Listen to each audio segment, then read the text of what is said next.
안녕하십니까. 3월 16일 수요일 말씀 묵상 함께 시작하겠습니다.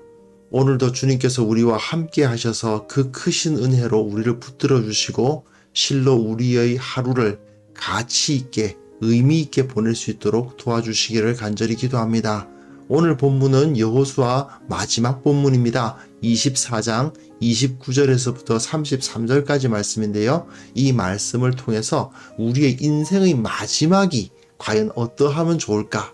내가 무엇을 목표로 내 인생을 살아가면 좋을까를 생각해보는 시간이 되었으면 합니다. 그럼 함께 말씀을 보겠습니다. 이 일 후에 여호와의 종 눈의 아들 여호수아가 110세에 죽음에 그들이 그를 그의 기업의 경내 딥낫세라에 장사하였으니 딥낫세라는 에브라임 산지 가스산 북쪽이었더라. 이스라엘이 여호수아가 사는 날 동안과 여호수아 뒤에 생존한 장로들 곧 여호와께서 이스라엘을 위하여 행하신 모든 일을 아는 자들이 사는 날 동안 여호와를 섬겼더라. 또 이스라엘 자손이 애굽에서 가져온 요셉의 뼈를 세겜에 장사하였으니 이곳은 야곱이 베크시타를 주고 세겜의 아버지 하몰의 자손들에게서 산 밭이라. 그것이 요셉 자손의 기업이 되었더라. 아론의 아들 엘르아살도 죽음에 그들이 그를 그의 아들 비느하스가 에브라임 산지에서 받은 산에 장사하였더라.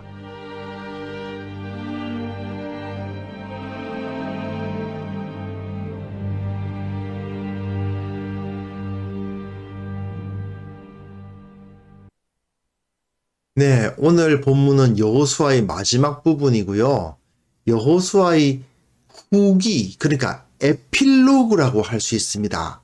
여호수아의 주 메시지는 사실 어제 본문으로 끝난 거예요. 주 메시지가 뭐였는지 기억하시죠? 처음부터 끝까지 율법에 기록된 대로 지켜 행하라. 그렇게 하면 평탄하게 된다. 승리하게 된다. 너희가 이 땅에서 온전히 살아가는 진정한 방법, 이 세상의 모든 영적 전투에서 이기는 방법은 하나밖에 없다. 말씀대로 사는 것이다. 이렇게 강조가 되어 있었죠. 그래서 여호수아는 계속해서 처음부터 끝까지 율법책에 기록된 언약을 지키고 그에 따라서 살아가라고 가르치고, 또 어제 그제 본문을 보시면 그 후손들 다 모아놓고 세겜에다 다 모아놓고 언약을 선포하지 않습니까? 말씀 따르라고, 하나님의 말씀대로 살라고. 그렇게 하면 너희들이 이 복을 누릴 거라고, 그렇지 않으면 너희들은 다 버려질 거라고, 그렇게 이야기하면서 언약을 갱신하는 것을 보았죠.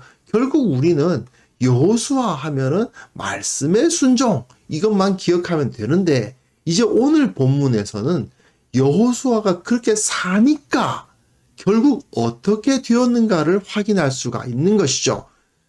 29절 보시면요, 눈의 아들 여호수아가 110세에 죽었습니다. 그런데 1장 1절에 보시면 여호와의 종 모세가 죽었죠. 모세가 죽는 것으로 여호수아서가 시작했고, 그리고 여호수아가 죽는 것으로 여호수아서가 끝나는데, 재미있는 것은 이 표현입니다. 여호와의 종, 여호와의 종. 여호수아가 여호와의 종이라 불리면서 그 마지막을 맞이해요. 여호수아가 이전에는 여호와의 종이라고 불린 적이 있었느냐? 아닙니다. 그전에는 그냥 모세의 수종자, 그러니까 모세의 시종이었을 뿐입니다. 여호와의 종이라는 표현은 언제나 모세에게 주어진 이름이었습니다. 신명기 34장, 여호수아 1장, 8장, 11장, 12장, 13장, 14장, 22장 보시면 계속 반복해서 모세를 지칭할 때에는 여호와의 종이라고 불렀어요. 하지만 여호수아는 단 한 번도 그 이전에는 여호와의 종이라 불린 적이 없는데, 그의 마지막 시간에, 그 인생의 마지막에 너희 인생은 여호와의 종의 인생이었다라고, 모세와 동등한 그 역할을 감당했다라고 평가를 받으면서 마지막을 맞이하고 있는 것을 보게 됩니다. 결국 이 사람은 완벽하게 모세의 자리를 대체한 것이죠. 모세가 행했던 일을 다 행했고 원래 맡았던 그 사명 자체가 모세를 대신해서 이스라엘을 이끄는 일이었는데 그 일을 온전히 감당했고 율법의 전달자였던 모세의 자리에 서서 율법을 실행한 사람이 바로 여호수아였던 것입니다. 이 사람의 마지막은 실로 영광스러운 것, 진정 가치 있는 죽음이라고 볼 수밖에 없는 것이죠. 그 다음 본문 보시면요. 여호수아가 어디에 묻혔는가를 알 수가 있는데요. 딥낫세라의 장사되었습니다. 그가 받은 기업의 이름이 딥낫세라예요. 다른 사람들, 이스라엘의 다른 사람들 다 땅을 나누고 난 다음에 여호수아가 맨 마지막에 그 땅을 받았지 않습니까? 그런데 이 딥낫세라의 원래 이름은 뭐였냐 하면 딥낫 헤레스였습니다. 사사기 2장에 보면 나오거든요.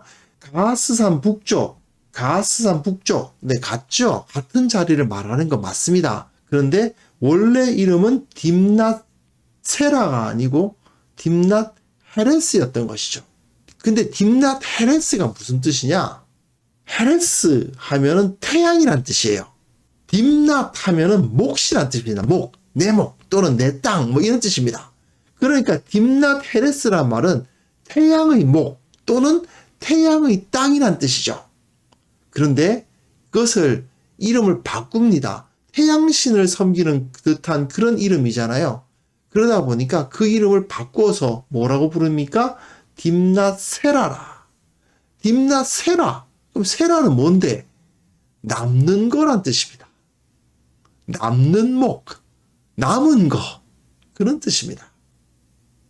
뭔가 좀 이름을 멋있게, 사실 태양의 땅 이름 멋있는데 남는 땅 뭔가 좀 이상하지 않습니까? 그런데 여호수아는 자기가 받은 땅의 이름을 그렇게 부르고 싶어 했습니다. 왜 그렇습니까? 겸손한 지도자였기 때문입니다. 그는 이스라엘의 최고 지도자였습니다. 하지만 그럼에도 불구하고 다른 모든 사람들을 먼저 앞세우고 갈렙이 이 땅을 나에게 주소서 할 때 가지라고 그러고 그리고 그 주위의 모든 이스라엘 백성들에게 다 땅을 나눈 다음에 그 남는 땅을 가졌습니다.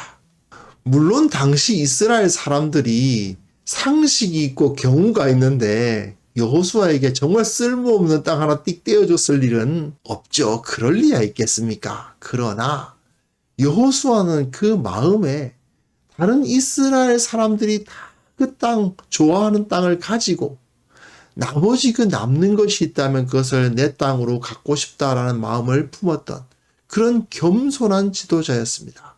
그랬기에 그가 사는 날 동안 그리고 여호수아와 함께 살아있던 그 장로들이 사는 동안에는 온전히 이스라엘이 여호와를 섬겼던 것을 볼 수가 있습니다. 안타깝게도 사사기를 살펴보면 바로 이 이야기, 여호수아가 딥낫세라, 딥낫 헤레스에 장사되고 난 다음에는 이스라엘이 여호와 하나님을 떠나는 이야기가 기록이 되어 있어요. 가나안 정복을 경험하지 못한 세대는 그 당시의 하나님의 역사를 알지 못함으로 말미암아 그만 우상을 섬겼던 것을 보게 됩니다. 그러나 이것은 여호수아의 잘못이라고 보기는 어렵죠. 여호수아는 그저께 어저께 본문에서처럼 자기 후손들에게 어떻게 해서든지 이 신앙의 언약을 전수하려고 최선을 다하지 않았습니까? 결과적으로는 실패했다고 말할 수도 있겠죠. 하지만 여호수아는 인간으로서 모든 것을 다 어떻게 제어할 수 없는 존재로서 자기가 할 수 있는 최선의 노력을 다했고 그랬기 때문에 적어도 그 사람이 살아있는 동안에는 하나님을 이스라엘이 떠나는 일이 없도록 했던 것입니다. 그리고 또한 여호수아는 자신의 삶을 통해서 언약을 완성했고 또한 자신의 죽음을 통해서까지 그 하나님의 말씀을 지키고 완성하는 것을 볼 수 있어요. 여기 보시면 요셉의 뼈를 세겜에 장사했다는 이야기가 나오지 않습니까? 창세기에 보시면 요셉이 자기가 죽을 때 나는 비록 이 애굽 땅에 내 뼈가 묻히지만 너희들은 그 땅으로 돌아갈 때 반드시 내 뼈를 가져다가 그 약속의 땅에다 묻으라고 요청했죠. 그것이 여호수아가 죽을 때 실행된 것입니다. 그런데 그 땅은 어느 땅이냐 하면 세겜이었습니다. 세겜은 어떤 땅입니까? 여호수아가 이스라엘을 다 모아서 그 언약을 갱신한 땅이죠. 그리고 그 땅이 어떤 땅이었느냐? 야곱이 베크시타를 주고 세겜의 아버지 하몰의 자손들에서 산 밭이에요. 언제 그랬냐? 창세기 33장에 나오거든요. 야곱이 밧단 아람, 그러니까 외삼촌 집에서부터 돌아와서 가나안 땅 세겜 성읍에 이르릅니다. 세겜에 정착을 하는 거예요. 거기서 장막을 쳤어요. 그리고는 세겜의 아버지 하몰의 아들들의 손에서 베크시타의 그 밭을 사는 것을 볼 수가 있습니다. 약속의 땅이에요. 조상들의 땅입니다. 그 조상들의 땅을 여호수아는 그 평생에 걸쳐서 그 땅을 다 정복했죠. 그리고 마지막에 그 조상들의 땅에 요셉의 뼈를 묻게 하는 일까지 자기의 죽음을 통해서까지 이루어낸 것입니다. 결국 그는 인생을 온전히 모세의 시종으로서 모세의 자리를 완벽하게 채우고 하나님의 말씀을 실행했고 그의 죽음을 통해서까지 하나님의 말씀이 완성되도록 했던 사람입니다. 그렇기에 그는 온전히 가치 있는 삶, 온전히 가치 있는 죽음을 경험한 사람인 것이죠. 겸손히 모세의 시종으로 섬겼던 여호수아는 모세를 이어서 이스라엘의 지도자가 되었죠. 하지만 그 겸손함을 잃어버리지 않았습니다. 오직 하나님의 말씀만 순종했습니다. 자기에게 어떤 사명이 주어졌는가를 그는 잊지 않았습니다. 그렇기 때문에 말씀을 따르라는 그 사명을 잊지 않았기 때문에 그의 인생은 그야말로 최고의 가치를 달성할 수 있었던 겁니다. 실로 그는 여호와의 종, 모세가 불리었던 그 이름으로 불릴 만한 사람이 된 것이죠. 자, 우리는 이것을 통해서 다시 한번 여호수아서의 핵심 메시지, 말씀을 따라 살아가라 하는 그 메시지를 떠올릴 수가 있는 것입니다. 우리의 인생의 마지막 자리에 진정 나는 가치 있는 삶을 살았노라. 나는 진정 하나님 앞에서 의미 있는 삶을 살았노라 고백할 수 있기 위해서 우리는 무엇을 해야 되겠습니까?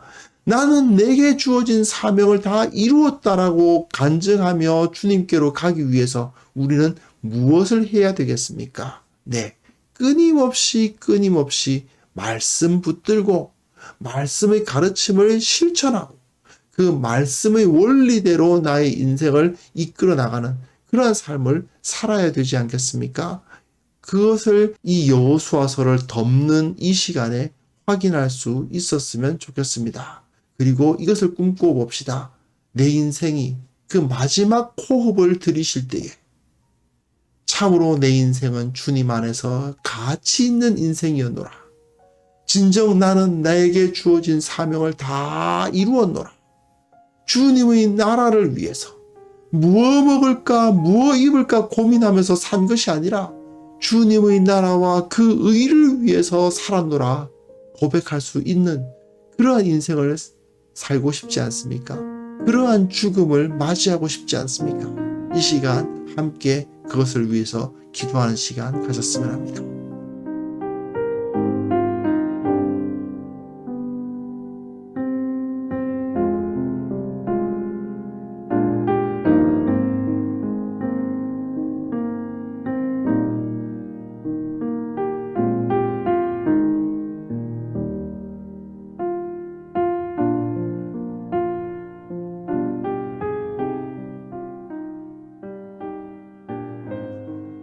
거룩하신 하나님 아버지, 참으로 나의 인생의 마지막 순간에 주님 앞에 서게 될 그때에 내가 주님께서 주신 이 인생 진정 가치 있게 살았습니다. 제게 주신 그 사명을 이루었습니다. 하나님의 나라를 위해서 뛰었습니다. 주님의 나라의 그 의를 구하며 살았습니다. 고백할 수 있는 자들이 되게 하여 주옵소서. 아버지, 나의 인생이 진정 가치 있게 되기를 원합니다. 나의 인생이 진정 위대하게 되기를 원합니다. 주님께서 주시는 그 가치, 주님께서 주시는 그 사명이 내 인생을 통해서 이루어지기를 주여 원하오니 아버지 하나님께서 그 크신 은혜로 우리에게 복을 내려 주옵소서. 교회 가운데 이런 꿈을 꾸는 사람들이 가득하게 하여 주셔서 최선을 다해서 말씀대로 살아가는 자들이 넘쳐날 수 있도록 도와주시고 이것을 통하여 이 땅의 모든 교회가 주님의 나라를 이 땅 가운데 선포하여 주님의 그 영광이 이 땅에 가득 넘치게 도와주시고 모든 성도들이 다 여호와의 종이라 주님의 종이라 일컬어질 만한 그러한 영광스러운 자들이 될 수 있도록 주님께서 은혜 위에 은혜를 내려 주옵소서. 아버지 하나님, 특별히 기도하옵기는 이 시간 이 땅을 위해서 기도합니다. 이곳이 하나님의 나라가 되기를 위해서 기도합니다. 예수 그리스도의 복음이 가득하여 참으로 잃어버린 영혼들이 주님 앞에 돌아와 무릎 꿇는 역사를 일으켜 주옵소서. 주님, 오늘 하루도 주님께서 우리를 지켜주시고 보호하시고 인도하여 주시기를 원합니다. 주님께서 우리를 이끌어 주시면 어떠한 어려움이 우리 눈앞에 다가온다 하더라도 두려움 없이 싸워나갈 수 있고 이길 수 있을 것을 믿습니다. 주님, 오늘 하루를 가치 있게 하시고 오늘 하루 저에게 주신 그 사명을 온전히 감당하게 하옵소서. 예수 그리스도의 이름으로 기도합니다. 아멘.